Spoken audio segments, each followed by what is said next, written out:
Bismillahirrahmanirrahim. Assalamualaikum warahmatullahi wabarakatuh. Halo, perkenalkan nama saya Ragil Triwahyudi. Pada kesempatan kali ini, saya ingin berbagi sedikit pengetahuan mengenai data mining. Jadi, pada kesempatan kali ini, saya akan membahas mengenai apa itu data mining, kemudian apa sih peran data mining, dan bagaimana metodologi dalam menerapkan data mining, dan di akhirnya nanti saya akan bahas mengenai studi kasus dalam data mining. Untuk studi kasusnya sendiri, saya memanfaatkan algoritma decision tree C4.5 untuk memprediksi kelulusan mahasiswa tepat waktu pada program studi sistem informasi Universitas XYZ. Baiklah, langsung saja kita masuk ke bagian pertama mengenai apa itu data mining. Jadi, untuk data mining itu dapat didefinisikan sebagai disiplin ilmu yang mempelajari metode untuk mengekstrak pengetahuan atau pola dari suatu data yang besar ke dalam sebuah rumus, pohon keputusan, korelasi dan asosiasi, rule maupun cluster. Jadi untuk konsep sederhana dari data mining ini, kita mempunyai himpunan data yang besar. Kemudian himpunan data tersebut atau bisa disebut dengan dataset itu akan kita olah menggunakan metode data mining. Selanjutnya dari pengolahan itu akan menghasilkan pengetahuan baru.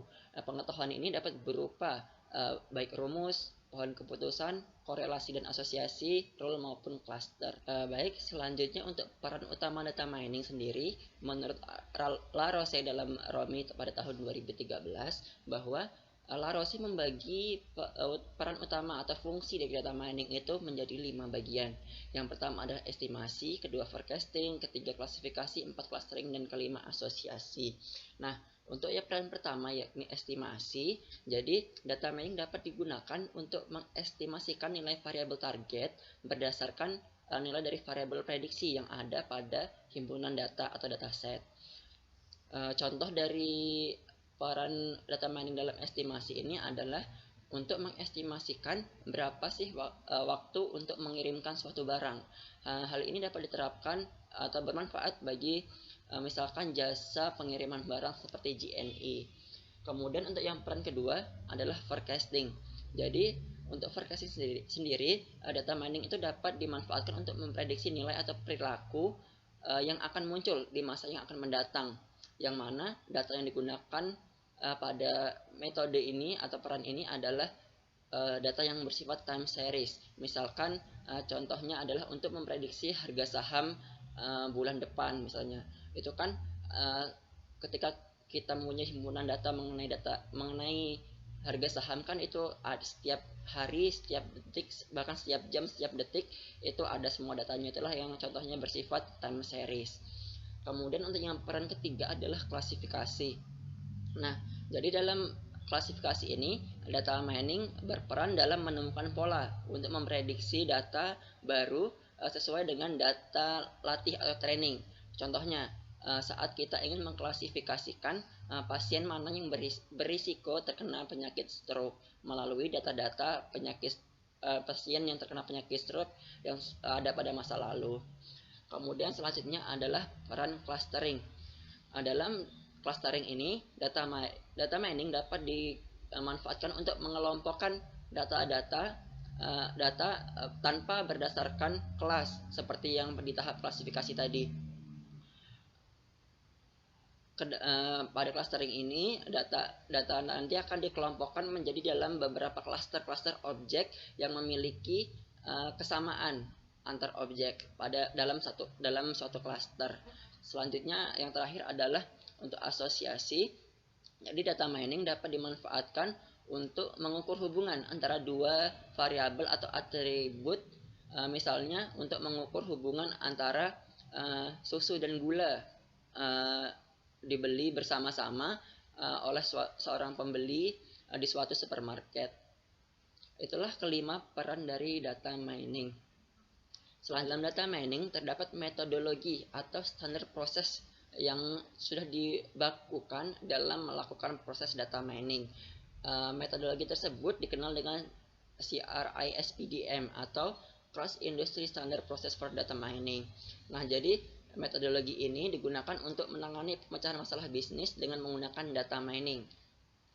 Pada metodologi CRISP-DM ini dibagi menjadi 6 tahapan, yaitu yang pertama basis understanding, kedua data understanding, ketiga data preparation, keempat modeling, kelima evaluation, dan keenam deployment. Untuk penjelasan dari CRISP-DM akan kita bahas selanjutnya. Nah, jadi tahapan CRISP-DM ini sendiri dibagi menjadi 6, sudah saya sebutkan tadi. Yang pertama adalah basis understanding.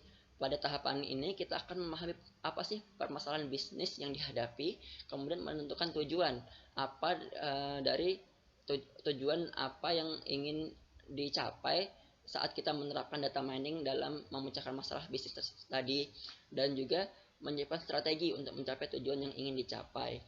Untuk tahap yang kedua adalah data understanding. Nah, pada tahap ini kita akan melakukan pengumpulan data yang dibutuhkan untuk proses mining sesuai dengan yang sudah dirumuskan di basis understanding tadi. Di sini juga kita akan mengevaluasi kualitas data, apakah data ini berkualitas baik atau tidak layak untuk digunakan dalam proses data mining. Selanjutnya, tahap ketiga adalah data preparation. Untuk data atau juga bisa dikenal dengan pre-processing data. Nah, jadi pada tahap ini merupakan tahap yang dapat dikatakan adalah tahap yang cukup penting, karena pada tahap inilah kita harus menyiapkan data yang benar-benar siap untuk diolah dan sudah berkualitas. Jadi pada tahap ini kita akan menyiapkan data hingga siap untuk dimodelkan. Dari kita melakukan cleaning data, kemudian integration, transformasi, maupun reduction data. Untuk cleaning data itu kita melakukan penghapusan atau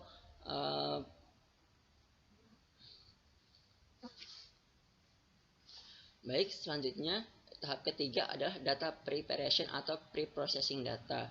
Pada tahap ini kita akan menyiapkan data yang sudah kita dapatkan tadi di tahap sebelumnya hingga data tersebut siap untuk dimodelkan.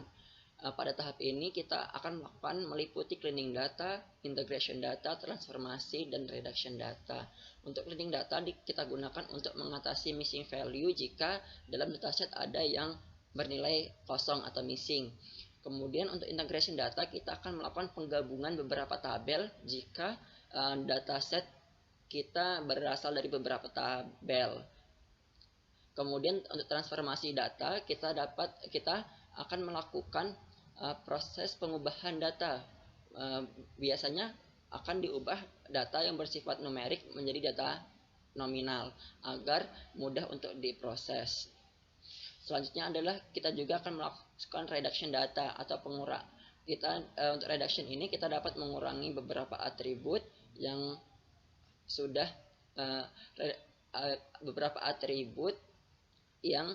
misalkan dia sudah tergabung dalam atribut yang lain, jadi sudah tidak diperlukan untuk dalam proses mining lagi.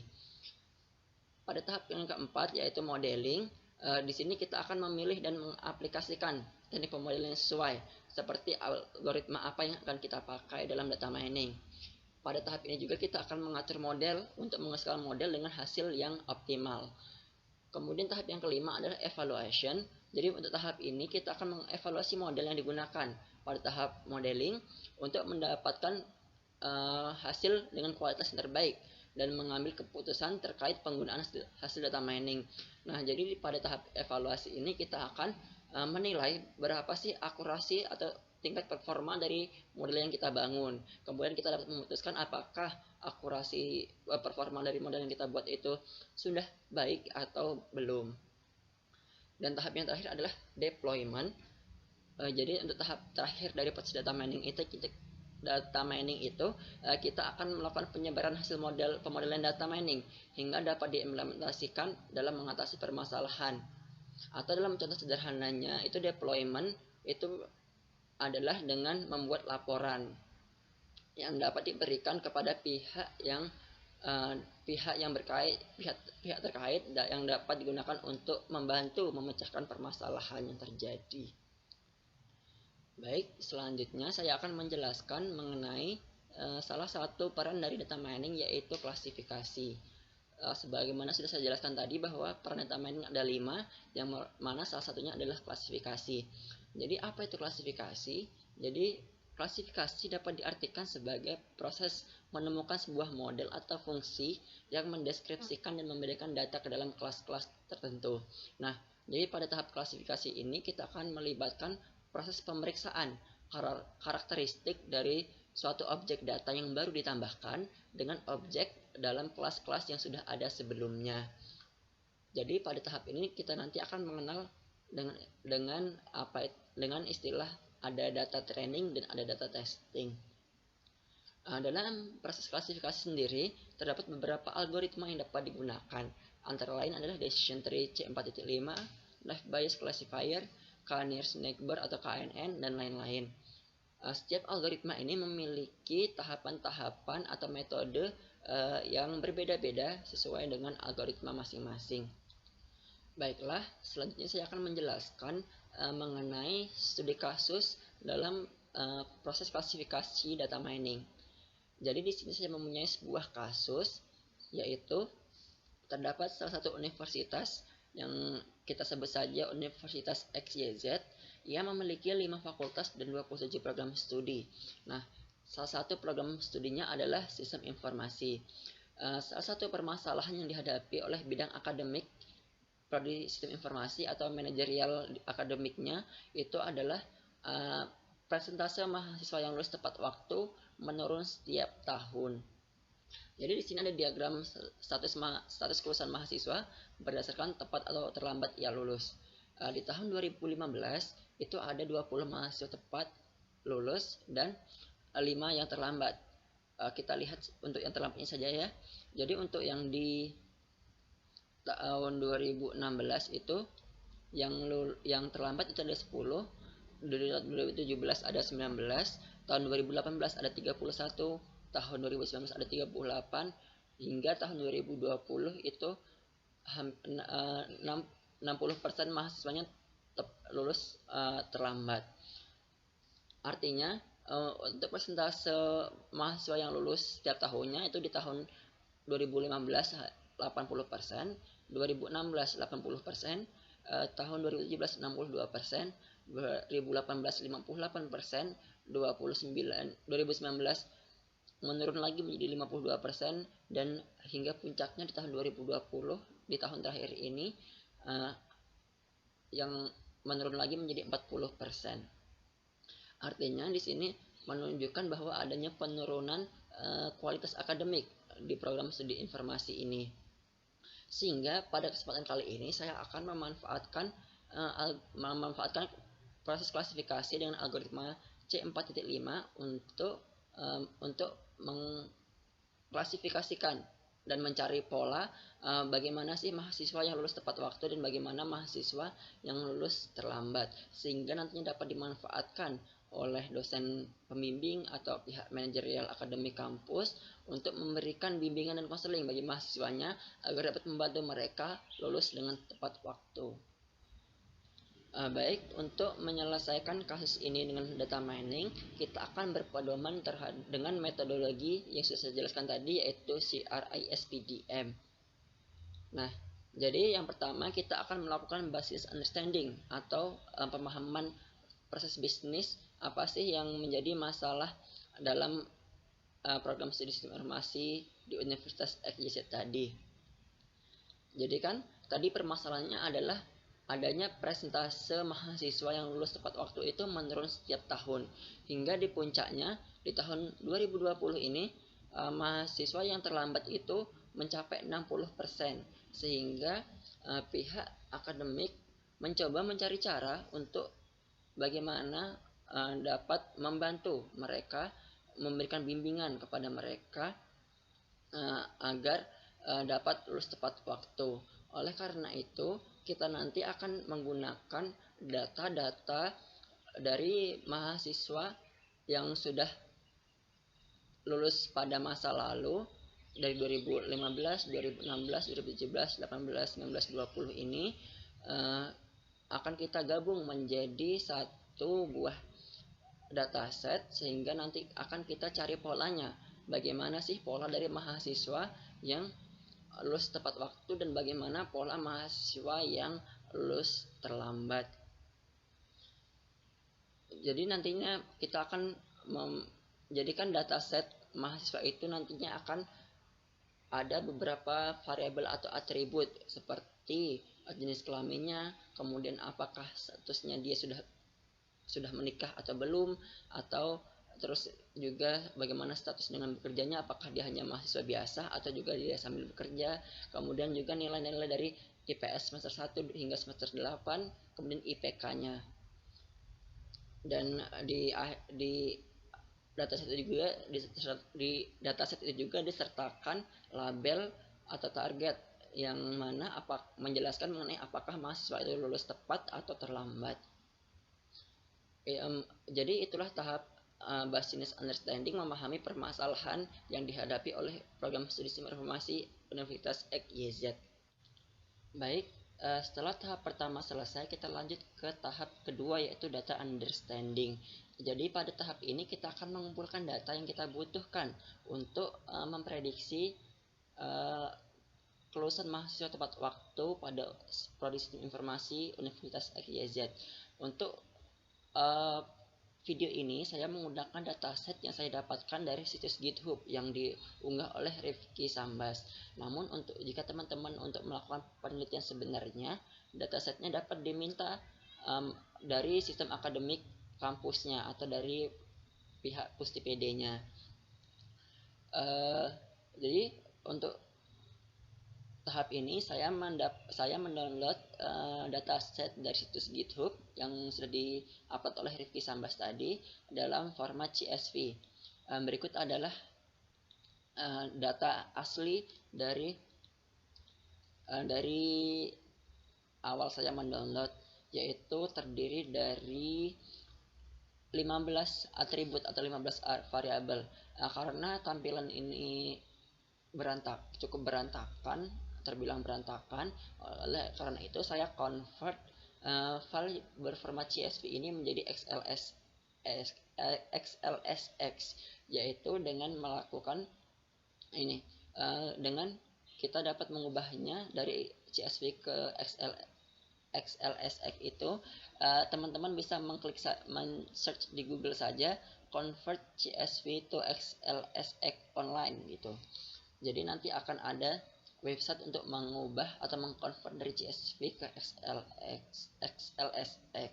Nah, jadi inilah tampilannya setelah dikonvert sehingga lebih rapi.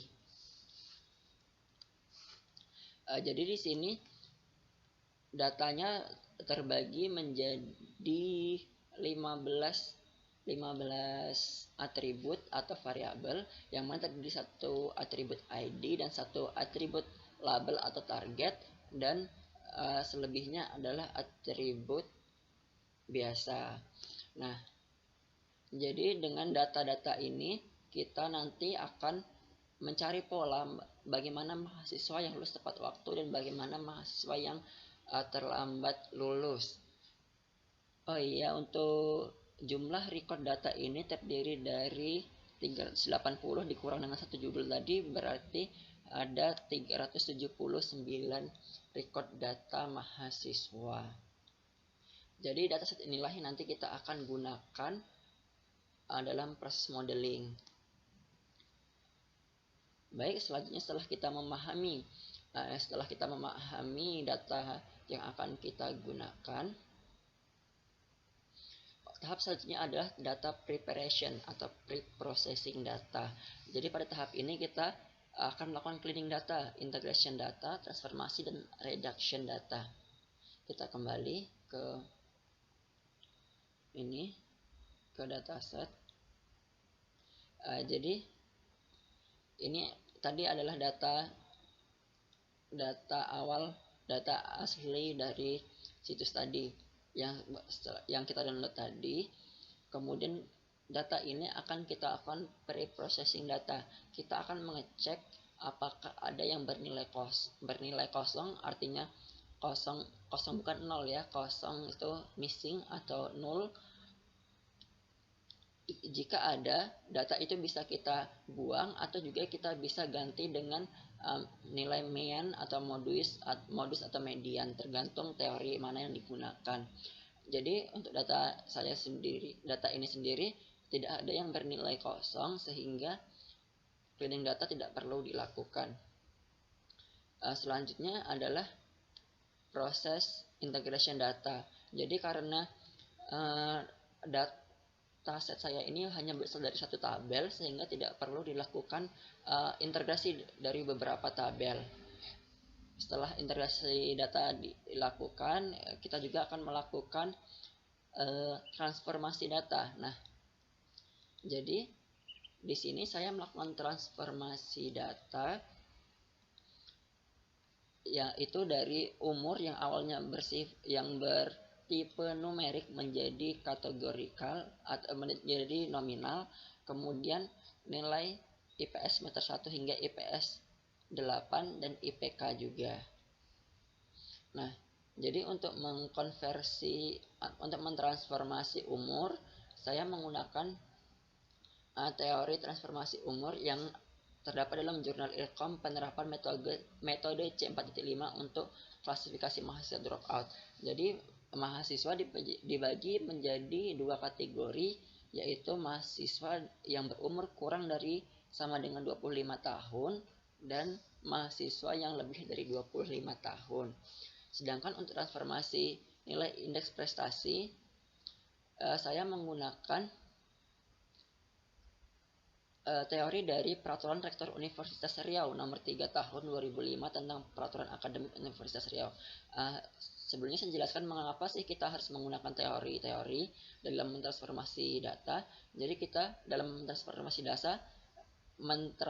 data kita harus berlandaskan teori. Tidak asal mentransformasikan data. Jadi untuk transformasi indeks prestasi ini, untuk angka mutunya bernilai 3,51 sampai 4 itu diberi nilai mutu A dengan sebutan sangat baik. Kemudian 2,51 sampai 3,5 itu nilai mutunya B dengan sebutan baik. 1,01 sampai 2,5 itu nilai mutunya C, sebutannya cukup, dan seterusnya. Jadi untuk melakukan pre-processing data ini, kita hanya perlu menggunakan rumus if. Jadi di sini kita if jika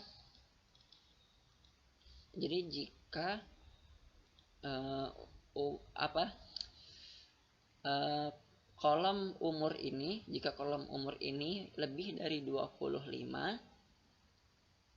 kita ubah menjadi nilainya menjadi nominal lebih dari 25. Bisa juga teman-teman tulis lebih LEBIH, namun di sini lebih singkat jika kita tulis menggunakan tanda lebih dari 25. Kemudian selain itu berarti nilainya akan diubah menjadi kurang dari sama dengan 25. Kemudian kita enter, kemudian kita drag seluruhnya hingga ke bawah, hingga dari umur yang awalnya bertipe numerik ini berubah menjadi berubah nominal seperti ini. Selanjutnya untuk yang indeks prestasi ini, indeks prestasi 1 sampai 8 dan IPK ini, kita hanya perlu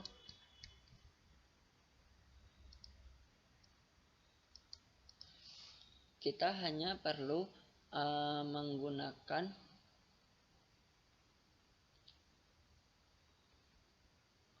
rumus if dan and. Jadi ketika baris G ini bernilai lebih dari 3,5, artinya kita akan transformasi menjadi nilai A. Dan jika baris G ini bernilai lebih besar sama dengan 2,51 dan kurang dari sama dengan 3,5, maka nilainya akan kita transformasi menjadi B.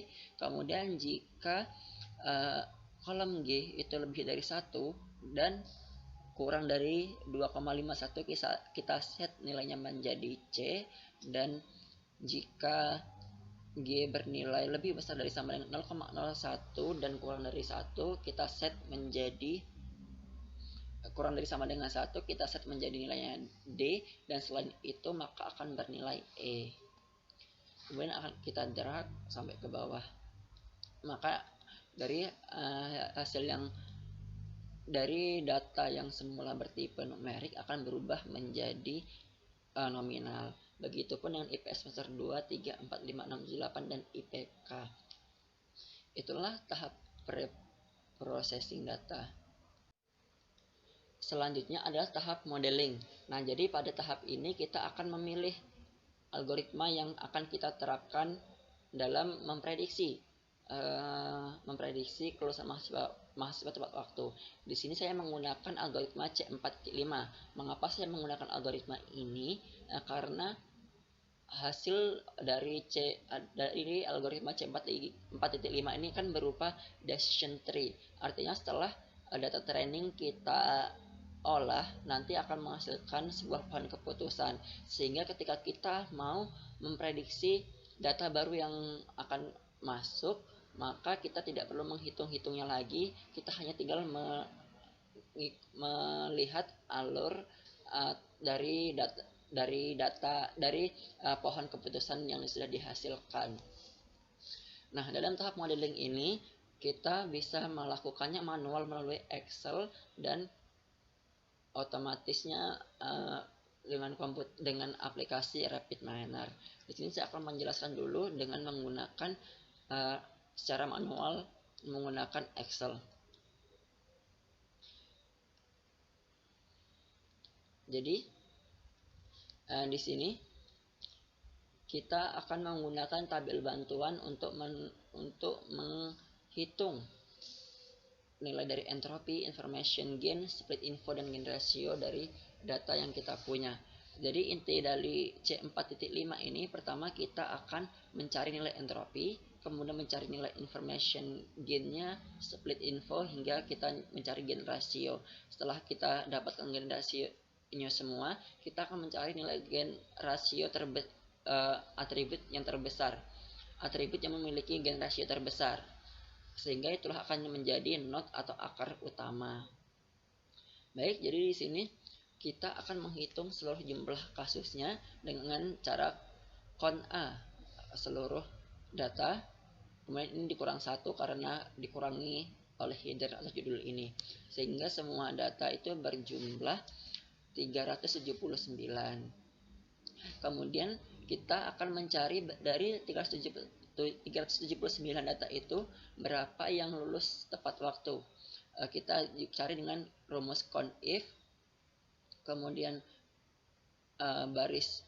kolom O dengan syarat tepat, kita dapatkan 216. Selanjutnya juga dengan terlambat, kita bisa tinggal seret saja dengan jangan lupa untuk mengunci baris status kelulusannya, sehingga untuk yang kita tinggal ubah terlambat,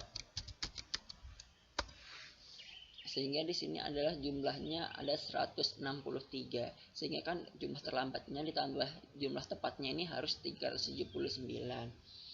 Kemudian selanjutnya kita akan mencari entropi dari keseluruhan total data, yaitu dengan rumus jumlah kasus yang tepat dibagi buka kurung 2 negatif jumlah kurung yang tepat dibagi dengan jumlah seluruh kasus dikali IM log 2 dikali jumlah tepat dibagi jumlah kasus total, kemudian ditambah buka kurung negatif jumlah yang terlambat dibagi dengan jumlah total kasus dikali IM log jumlah terlambat dibagi jumlah kasus, sehingga dapatkan entropinya adalah 0,985. Setelah itu kita juga cari untuk atribut-atribut yang lain, atribut-atribut dalam dataset itu yang pertama itu jenis kelamin, kita cari jumlah kasusnya yang berjenis kelamin perempuan dan juga berjenis laki-laki. Kemudian dari yang berjenis perempuan ini berapa yang tepat, berapa yang lulus. Kemudian kita cari entropinya. Begitupun dengan yang laki-laki, kita cari berapa yang tepat, berapa yang terlambat, dan entropinya. Kemudian kita cari information gain-nya. Information gain-nya ini dengan rumus entropi total dikurang dengan jumlah kasus perempuan dibagi jumlah kasus total dikali dengan entropi perempuan dikurang dengan jumlah kasus laki-laki dibagi jumlah total dikali dengan entropi laki-laki, sehingga didapatkan information gain-nya 0,07655 sekian. Kemudian setelah information gain-nya kita cari, kita juga akan mencari split info. Split info ini kita cari dengan rumus jumlah kasus perempuan dibagi jumlah total dikali M log jumlah perempuan dibagi jumlah total, kemudian ditambah dengan jumlah kasus laki-laki dibagi jumlah kasus total dikali dengan IM log jumlah kasus laki-laki dibagi dengan kasus total, sehingga dapatkan hasil 0,959 sekian. Nah, terakhir kita mencari gen rasio. Untuk gen rasionya ini kita hanya membagikan nilai dari information gain dibagi dengan split, sehingga didapatkan 0,079. Nah, begitupun dengan seluruh atribut yang ada pada dataset. Kita cari seluruh gennya, kemudian di sini kita akan mengurutkan nilai gen yang tertinggi, sehingga kita mendapatkan nilai gen tertinggi terdapat pada atribut status mahasiswa. Artinya, atribut status mahasiswa ini akan menjadi akar utamanya. Selanjutnya, kan status mahasiswa ini ada dua nih, ada mahasiswa dan ada yang bekerja, dan kita lihat ada yang tepat, ada yang terlambat. Artinya kita akan mencari cabang lagi dari status mahasiswa yang bekerja ini, apakah dari akar lanjutan dari cabang lanjutan dari status mahasiswa yang bekerja itu apa, dan cabang berikutnya setelah status mahasiswa itu apa. Kita mencarinya seperti tadi, kita akan mencari nilai dari entropi, split info, information gain, dan rasio, yang mana sekarang yang menjadi patokannya adalah status mahasiswa. Kita cari dulu, kita mencari yang bekerja dulu apa yang mahasiswa dulu. Misalkan sini kita mencari yang bekerja dulu, maka kita cari jumlah kasusnya yang bekerja, kemudian lulusnya tepat, dan jumlah mahasiswa yang bekerja dan lulusnya terlambat. Kita cari entropinya seperti tadi, kemudian kita juga menghitung entropi, information gain, split info, dan gen rasio setiap atribut, sehingga kita dapatkan di sini 0 atribut terbesar pada IPS 2, sehingga IPS 2 ini prestasi semester 2 ini akan menjadi cabang dari mahasiswa yang berstatus bekerja. Begitu selanjutnya hingga selesai, hingga akhir, hingga tidak memiliki cabang lagi. Jadi itulah untuk modeling dengan menggunakan Microsoft Excel. Baik, setelah saya menjelaskan proses modeling melalui Microsoft Excel, atau di sini saya memakai WPS atau spreadsheet. Selanjutnya saya akan menjelaskan proses modeling menggunakan tools RapidMiner. Jadi teman-teman bisa langsung membuka aplikasi RapidMiner-nya. Kemudian yang pertama kita akan masukkan akan membaca data trainingnya terlebih dahulu dengan kita mencari operator read Excel. Nah, ini kita drag ke worksheet, kita tunggu hingga muncul.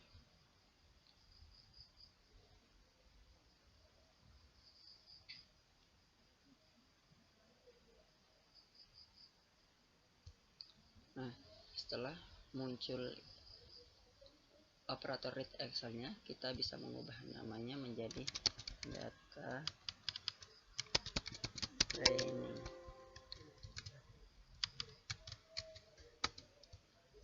Setelah itu baru kita bisa memasukkan data dari Excel ke dalam operator ini dengan kita mengklik import configuration wizard.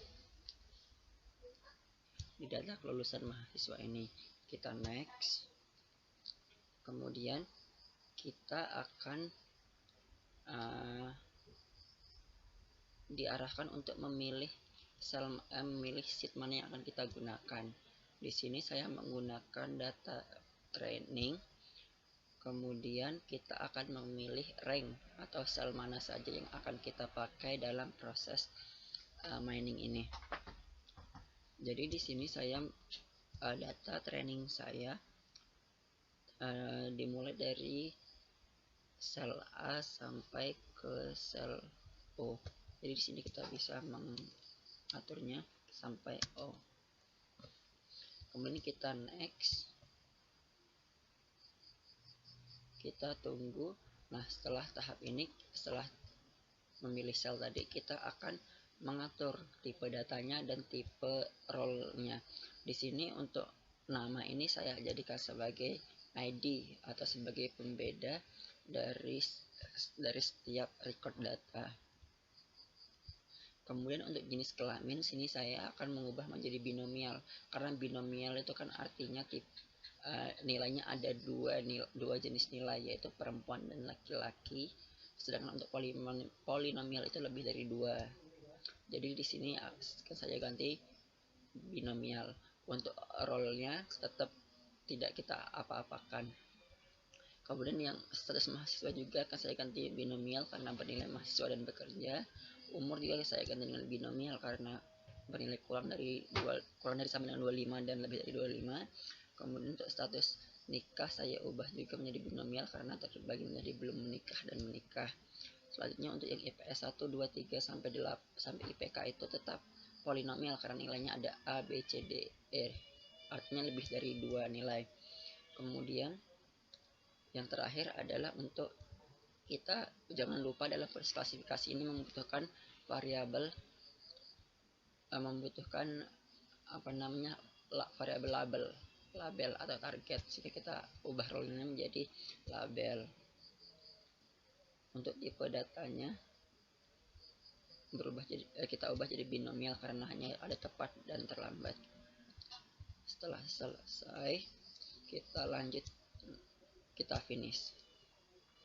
Selanjutnya, untuk menggunakan algoritma decision tree C4.5, kita klik operator decision. Nah, di sini ini ada decision tree yang mana ini sudah berisi algoritma decision tree algoritma C4.5. Di sini juga kita bisa meng-ID tree dan sebagainya. Kita seperti tadi, kita drag ke worksheet-nya. Kemudian kita hubungkan operator dari data training ini, dari data ini kita training menggunakan algoritma decision tree.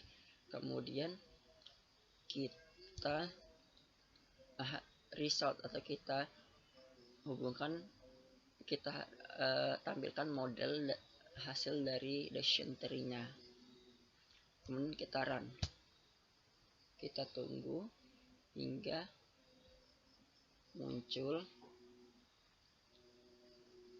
muncul hasilnya.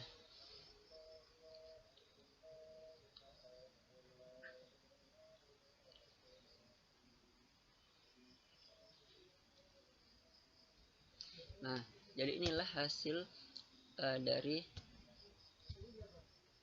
data training yang kita modelkan. Jadi di sini status mahasiswa menjadi akar utama. Artinya status mahasiswa ini menjadi atribut yang paling berpengaruh terhadap kelulusan mahasiswa tepat waktu. Jadi di sini dapat dilihat bahwa ketika status mahasiswanya bekerja, kemudian IPS semester 2-nya itu bernilai A, maka mahasiswa diprediksi akan lulus tepat waktu. Sedangkan jika ia bekerja, IPS-nya bernilai B dalam kategori B, maka akan kita lihat lagi berapa IPS semester 7-nya. Jika IPS semester 7-nya bernilai A, mahasiswa diprediksi lulus terlambat. Sedangkan jika IPS-nya bernilai B, akan dilihat lagi variabel umur. Jika lebih dari 25, maka mahasiswa akan diprediksi lulus terlambat. Sedangkan jika umurnya kurang dari sama dengan 25, akan dilihat lagi variabel IPS semester 8. Jika nilainya A, maka akan tepat. Jika nilainya B, maka akan tepat. Jika nilainya C terlambat, D terlambat, dan E juga akan terlambat. Begitupun dengan cabang-cabang lainnya, kita hanya tinggal mengurutkannya saja. Baik, selanjutnya di sini saya akan mengetes model yang dihasilkan. Jadi kita akan memasukkan data testing untuk memprediksi mahasiswa itu apakah lulus tepat waktu atau tidak. Untuk data testing dan data trainingnya, di sini saya menggunakan data training yang awal tadi, namun dikurangin 1 sehingga totalnya berkurang dari 379 menjadi 378. Ini masih 379 karena masih ada judulnya, sehingga totalnya ini 378. Untuk data testingnya ini saya ubah atas status kelulusannya yang aktualnya adalah lulus tepat waktu. Di sini saya ubah menjadi tanda tanya. Di sini kita akan mengetes apakah model yang dihasilkan dapat memprediksi dengan benar. Jadi di sini kita untuk data trainingnya ini kan masih menggunakan data training yang awal tadi, yang masih lengkap, yang masih ada titiknya. Oleh karena itu kita harus mengimport ulang karena data testing tidak boleh digunakan sebagai data training lagi. Jadi kita import configuration wizard lagi, kemudian kita pilih filenya. Selanjutnya kita tunggu dan kita pilih sheet mana yang akan kita gunakan. Sini saya menggunakan data training yang sudah berkurang 1 dan memilih cell rank yang mana akan digunakan, yaitu A sampai O digunakan semua. Sini kita lihat totalnya 379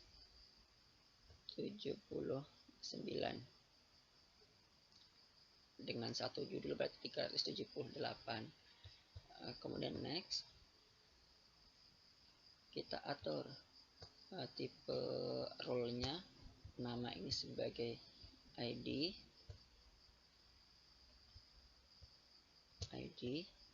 kemudian jenis kelamin, tipe datanya seperti tadi binomial, status mahasiswa binomial, umur binomial, status menikah binomial, IPS 1 sampai IPK tetapi polinomial, dan status kelulusan kita ganti binomial, dan role-nya sebagai label. Setelah selesai kita finish. Selanjutnya kita akan memprediksi tadi, berarti kita membutuhkan data testing. Kita akan mengimport lagi read Excel untuk kita mengimportkan data testingnya. Ini kita ubah sebagai data testing. Seperti data training kita import juga.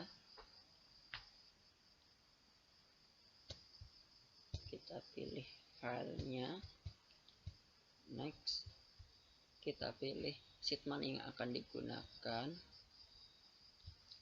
Di sini kita menggunakan data testing A sampai O, ya next. Kemudian kita juga harus mengatur lagi tipenya, itu untuk role nama itu sebagai ID, kemudian jenis kelaminnya tipenya binomial, status mahasiswanya binomial, umurnya binomial, status menikah binomial, IPS 1 sampai IPK polinomial, dan status kelulusan binomial, dan role-nya sebagai label.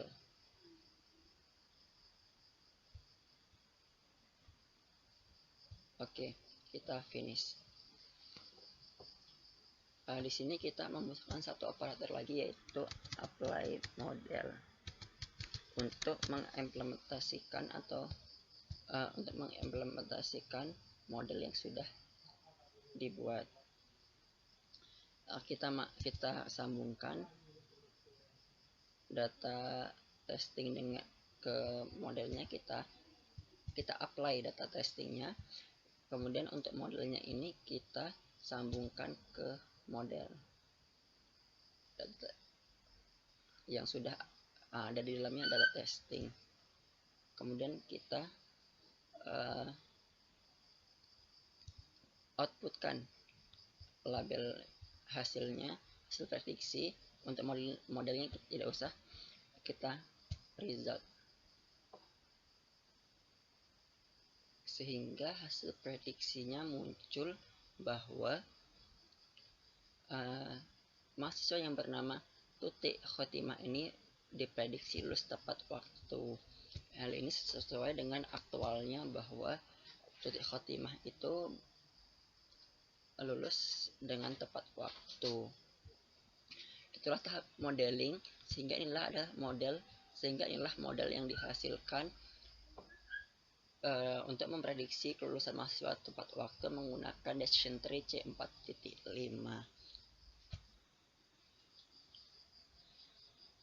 Baik, setelah tahap modeling selesai, maka kita akan lanjut ke tahap selanjutnya, yaitu evaluation. Jadi pada tahapan ini kita akan mengevaluasi model yang sudah kita bangun mengenai bagaimana performa akurasi dari model yang kita bangun tadi. Untuk mengevaluasi model itu kita dapat menggunakan aplikasi RapidMiner tadi. Oleh karena itu kita akan membuka aplikasi itu lagi. Nah, jadi di sini untuk mengevaluasi model yang dibangun, data testing kita tidak perlukan lagi sehingga kita hapus. Kemudian untuk apply model juga kita hapus. Selanjutnya ini kan data trainingnya tadi sudah kita kurangin 1 sebagai data testing. Oleh karena itu kita import yang baru sehingga data training ini kembali ke data yang awal yang seluruh data digunakan yang berjumlah 379. Kita import. Setelah itu kita pilih filenya, kemudian kita akan memilih lembar mana yang akan kita gunakan. Di sini kita nanti akan menggunakan data training yang awal yang seluruh datanya digunakan, yaitu data training yang ini. Kemudian kita pilih sel mana yang akan digunakan, yaitu sel A sampai 0. Benar, kemudian kita next. Selanjutnya kita akan mengatur role dari setiap atribut. Jadi untuk role-nya ini, untuk nama kita set menjadi ID, kemudian untuk jenis kelamin kita ubah tipenya menjadi binomial, mahasiswa sebagai binomial, umur juga binomial, status nikah binomial, kemudian untuk IPS 1 sampai IPK tetap polinomial, dan status kelulusan kita ubah binomial, dan untuk role-nya kita set sebagai label. Finish. Nah, untuk mengevaluasi ini kita membutuhkan operator cross validation. Nah, kita drag, kemudian kita sambungkan dengan operator decision tree. Yang kita sambungkan bukan modelnya, namun IGZA-nya atau nilai yang sudah di training dengan algoritma ini. Kemudian kita, karena kita akan melihat performanya, kita sambungkan performanya untuk dihasilkan. Kemudian kita klik 2 kali pada cross validation, kita masukkan lagi algoritma yang dipakai, yaitu decision tree. Kita sambungkan, kemudian kita apply modelnya,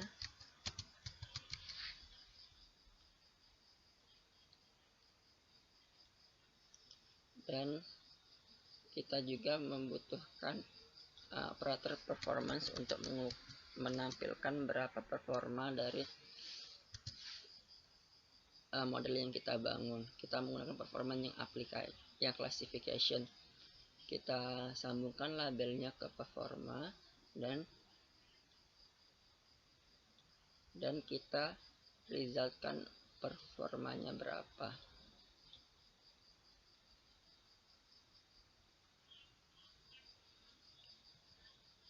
Kemudian kita run.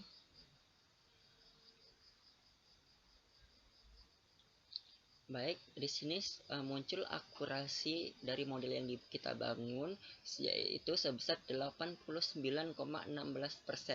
Artinya model yang kita bangun itu memiliki tingkat yang baik, bahkan hingga sedikit lagi akan sangat baik jika akurasinya mencapai 90%. Jadi di sini ada class precision-nya, yang mana kelas precision ini menyatakan berapa mahasiswa yang benar lulus tepat waktu dari keseluruhan mahasiswa yang diprediksi lulus tepat waktu. Dan yang ini sebaliknya, berapa persen mahasiswa yang benar terlambat dari keseluruhan mahasiswa yang diprediksi terlambat. Kemudian untuk kelas recall ini menyatakan berapa persen mahasiswa yang diprediksi lulus tepat waktu dibandingkan keseluruhan mahasiswa yang sebenarnya tepat waktu. Dan yang ini berapa persen mahasiswa yang diprediksi lulus terlambat dibandingkan keseluruhan mahasiswa yang sebenarnya memang lulus terlambat. Nah, untuk yang ini menyatakan bahwa terdapat 201 mahasiswa yang diprediksi tepat lulus tepat waktu, dan aktualnya memang mahasiswa tersebut lulus tepat waktu. Dan untuk yang ini menyatakan jumlah mahasiswa yang diprediksi terlambat dan aktualnya memang mahasiswa tersebut lulus terlambat. Sedangkan yang ini menyatakan mahasiswa yang diprediksi lulus tepat waktu padahal dia lulus dengan terlambat. Sedangkan ini sebaliknya, menyatakan jumlah mahasiswa yang diprediksi terlambat padahal dia lulus tepat waktu. Itulah evaluasi dari model yang dibangun dengan kesimpulan akurasinya sebesar 89,16% dalam kategori baik, bahkan hampir sangat baik, sehingga model ini dapat diimplementasikan dalam memprediksi kelulusan mahasiswa tepat waktu dengan sedikit perbaikan agar akurasinya menjadi sangat baik.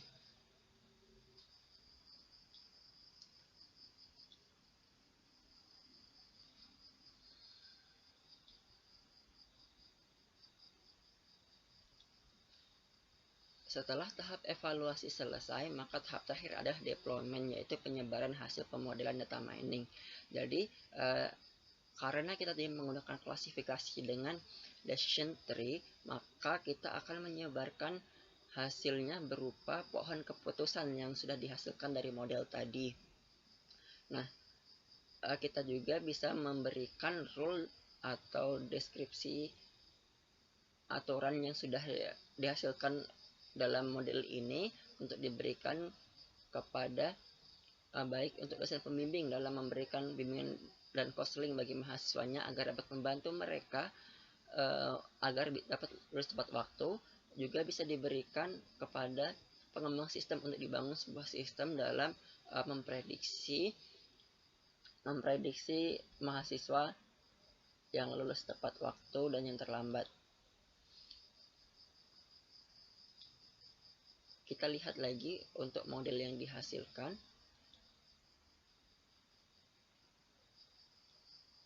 Jadi pengetahuan yang dapat kita ambil dari proses dari pemanfaatan algoritma decision tree C4.5 adalah pohon keputusan ini, yang mana mahasiswa yang lulus tepat waktu itu memiliki pola walau dia bekerja namun IPS semester 2-nya bernilai A. Kemudian untuk selanjutnya mahasiswa yang tepat waktu juga ia yang bekerja IPS-nya bernilai dalam kategori B. Kemudian IPS semester 7-nya B, umurnya kurang dari 25 dan IPS semester 8-nya bernilai B. Selanjutnya mahasiswa yang lulus tepat waktu juga memiliki pola bahwa ia bekerja IPS semester 2-nya C, IPK-nya B, dan jenis kelaminnya perempuan. Kemudian selanjutnya mahasiswa yang tepat waktu itu memiliki pola status mahasiswanya ia tidak bekerja, dia hanya sebagai mahasiswa biasa dengan IPS semester 5-nya bernilai A, maka ia akan lulus tepat waktu, diprediksi lulus tepat waktu.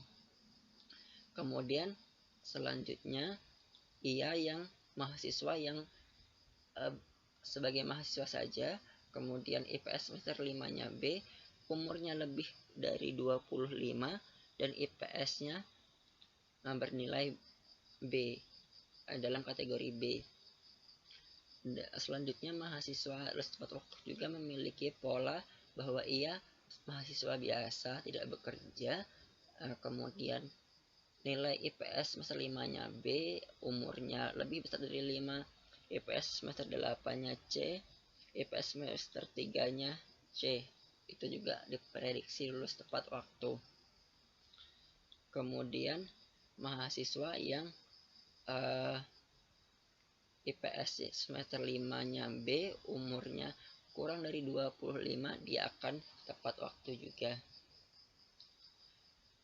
Begitu juga dengan mahasiswa yang sebagai mahasiswa biasa, IPS semester 5-nya B, umurnya lebih besar dari 25, IPS semester 8-nya D, maka dia akan lulus tepat waktu. Begitu juga dengan yang bernilai E, juga dia akan tepat waktu. Selanjutnya mahasiswa semester 5, mahasiswa yang biasa tidak bekerja, IPS-nya C, kemudian IPS 3-nya B, IPS 4-nya B, IPS 7-nya B, dia juga akan diprediksi lulus tepat waktu.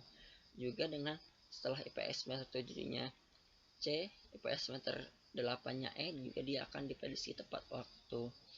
Dan selanjutnya untuk mahasiswa yang hanya sebagai mahasiswa biasa tidak bekerja, IPS semester 5C, IPS 3-nya B, IPS 4C, IPS semester 7-nya D, maka ia diprediksi tepat waktu. Dan yang selanjutnya adalah mahasiswa yang mahasiswa biasa, IPS semester 5-nya C, IPS semester 3-nya C, umurnya kurang dari maupun lebih dari 25, mereka akan sama-sama nah, untuk yang kurang dari 25 dia akan tepat waktu, dan yang untuk lebih dari 25 dia akan terlambat. Dan yang terakhir untuk yang IPS semester 3-nya D juga akan lulus tepat waktu. Jadi itulah pengetahuan yang didapat dari pohon ini. Itu juga dapat kita tampilkan dalam bentuk deskripsi seperti ini, sehingga dapat dimanfaatkan baik untuk dosen pembimbing maupun pengembang sistem untuk mendevelop sebuah sistem untuk memprediksi kelulusan mahasiswa tepat waktu. Mungkin sekian penjelasan dari saya.